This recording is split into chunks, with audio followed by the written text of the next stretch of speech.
मुझे अपना घर भेजना पड़ सकता है, तुम्हें वहाँ जाना पड़ सकता है। मुझे अपनी पढ़ाई छोड़नी पड़ सकती है, तुम्हें घर जाना पड़ सकता है।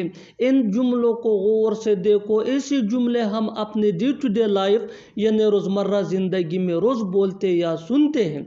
ऐसे जुमले हमें रोज़ बोलने या सुनने को ज़रूर मिलते हैं अपने डे टू डे लाइफ में। इन जुमलों में हम बोल रहे हैं पढ़ सकता है, यानी हर सेंटेंस में पढ़ सकता है बार बार रिपीट हो रहा है। इसके लिए आपको यूज़ करना होगा इंग्लिश में मे हैव टू मीन पढ़ सकता है। आइए कंप्लीट स्ट्रक्चर समझते हैं। Subject plus may have to plus V1 यानी first form of verb plus other words.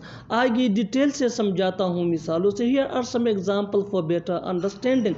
मुझे अपना घर बेचना पड़ सकता है। I may have to sell my house. I may have to sell my house. तुम्हें वहाँ जाना पड़ सकता है। You may have to go there. You may have to go there. मुझे अपनी पढ़ाई छोड़नी पड़ सकती है। I may have to leave my study.